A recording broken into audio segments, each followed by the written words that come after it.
Hello everyone, I hope you're all having a great day so far. My name is Jurassic KM, and welcome to today's Repaint video. Just in case if you didn't see the community post that I made a little while back, yes, this video was originally supposed to be the second version of the Becklespinax from Jurassic World Chaos Theory. Unfortunately, that project did not go terribly well. I was less than impressed with the final result. No, I'm not going to show it. So I have shelved that color scheme until I feel confident enough to tackle it again. So, which brings us to this video. We are going to turn this super colossal T-Rex from Fallen Kingdom, which I picked up on Marketplace for like 25 bucks, and we are going to turn it into the Dorex from the Lost World Jurassic Park. Out of morbid curiosity, I am also going to be keeping track of how long this project takes to fully complete. As you can see, we've got the figure primed and base coated with 2 coats of our 2-to-1 tan. That alone took 10 hours. The color that I've been applying during the intro is a 1-to-10 wash of golden brown, and we are applying that to the overbelly as well as the lip line on the bottom jaw of our Dorex. So now what we're going to do is we're going to take a 3-to-1 mix of golden brown and cinnamon brown. We're going to mix that 1-to-7 with water, and we are going to paint on the golden brown that we just put on, except for the antorbital fenestra on the skull, which is that circular indentation between the eye sockets and the nostrils.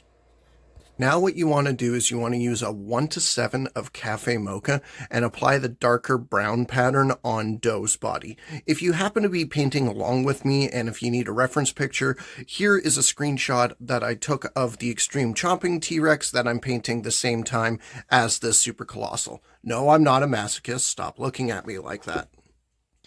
And just to make sure that I got the right tone of brown that I was looking for and the right consistency throughout, I did end up doing 2 coats of this wash.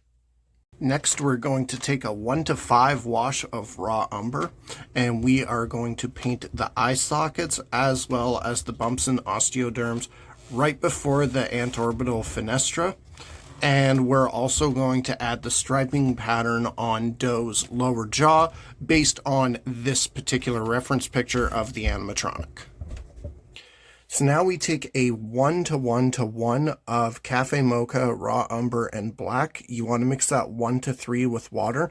And we're going to put the dark patterns on the head, the body, the legs. We're going to add some spots on the side, and we're also going to pick out the scales on the skull and along the lip line.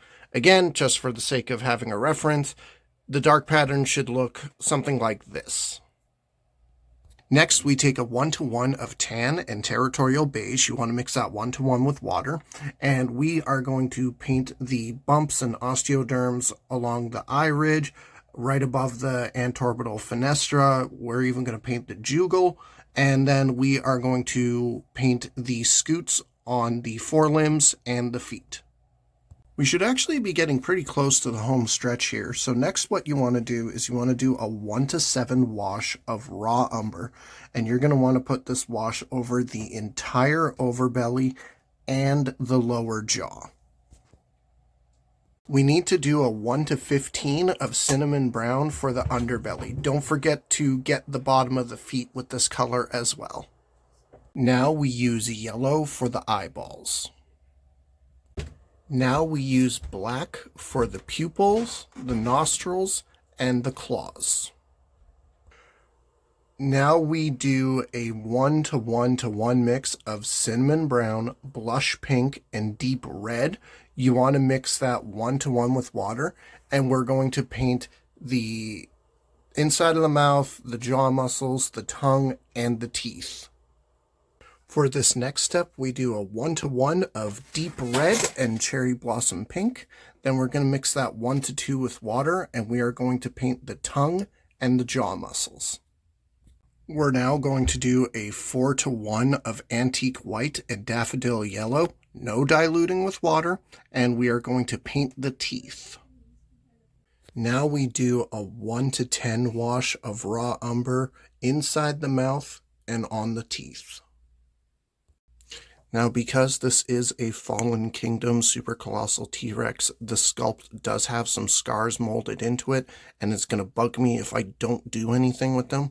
So I'm going to do a 1-to-1 of natural beige, and we're going to paint in those scars. Now we're going to clear coat our T-Rex. So now what we're going to do is we're going to add some clear nail polish to the claws, the eyeballs, the nostrils, the teeth, and the inside of the mouth. And then we're going to take this outside and get some shots of it. So this is the final result after 20.33 hours of work. This is the Fallen Kingdom Super Colossal Tyrannosaurus Rex repainted to look like Doe from the Lost World Jurassic Park. Really happy with how this one turned out, and I look forward to eventually getting one of the Rebirth Super Colossal T-Rexes so that I can repaint that one to look like Buck, but that will happen whenever it happens. Now for the next video, we are going to be going back to doing a Rebirth design, and we are actually going to cover the Jurassic World Rebirth Dilophosaurus. After working on something 3.5 feet long, I want the next video to be something much, much smaller. Folks, if you've made it this far into the video, I really do want to thank you so much for taking the time out of your day to watch it. If you like what you see, be sure to give the video a like, subscribe to the channel, ring the bell for any future notifications, and share this video around.